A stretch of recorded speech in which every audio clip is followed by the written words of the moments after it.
நெல்லை டவுனில் உள்ள அரசு உதவி பெறும் பள்ளியில் தலைமை ஆசிரியர் தாக்கியதில் 10ஆம் வகுப்பு மாணவர் படுகாயமடைந்து மருத்துவமனையில் அனுமதிக்கப்பட்டுள்ளார். கூடுதல் தகவல்களை செய்தியாளர் சரவணன் வழங்க கேட்கலாம்.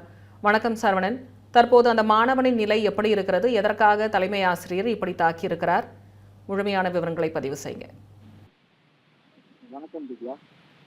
திருநெல்வேலி டவுன் அரசு உதவி பெறக்கூடிய சாப்டர் மேல்நிலைப் பள்ளியில் 10ஆம் வகுப்பு படித்து வரக்கூடிய மாணவரை தலைமை ஆசிரியர் கடுமையாக தாக்கியதில் காது மற்றும் முதுகு பகுதிகளில் பலத்த காயம் ஏற்பட்டு திருநெல்வேலி அரசு மருத்துவமனையில் அனுமதிக்கப்பட்டிருக்கக்கூடிய சம்பவம் ஒரு பரபரப்பை ஏற்படுத்தியிருக்கிறது.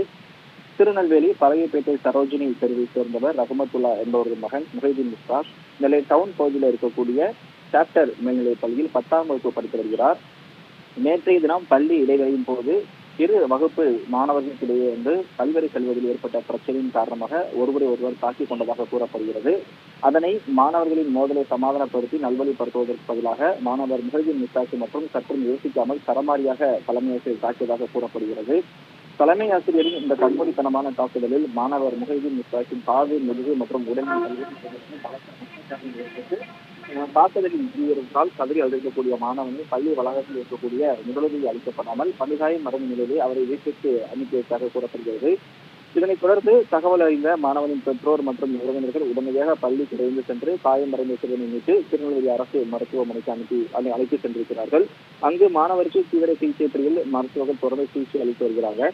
கல்விக்கூடத்துல மாணவர்களுக்கு பாதுகாப்பான சூழலை வழங்க வேண்டிய தலைமை ஆசிரியரை ஒரு மாணவனை மிருகத்தனமாக தாக்கிக்கூடிய பெற்றோர்கள் மற்றும் சமூக கடும் கொந்தளிப்பை ஏற்படுத்தியிருக்கிறது. இது தொடர்பாக மாணவரின் குடும்பத்தினர் மற்றும் உறவினர்கள் அளித்த புகாரின் அடிப்படையில் நெல்லை சந்திப்பு காவல் நிலைய போலீசார் உடனடியாக இதன் விசாரணை தொடங்கியிருக்கிறாங்க. அரசு உதவி பெறக்கூடிய பள்ளியில அரங்கேற்கக்கூடிய இந்த சம்பவம் நெல்லை கல்வி வட்டாரத்தில் பரபரப்பை ஏற்படுத்தியிருக்கிறது. சம்பந்தப்பட்ட தலைமை ஆசிரியரிடம் நெல்லை சந்திப்பு போலீசார் ஒரு தீவிர விசாரணை மேற்கொண்டு வராங்க. தமிழ் ஜனம் சேனலை சப்ஸ்கிரைப் பண்ணாம பார்த்துட்டு இருந்தீங்கன்னா மறக்காம சப்ஸ்கிரைப் பண்ணிடுங்க.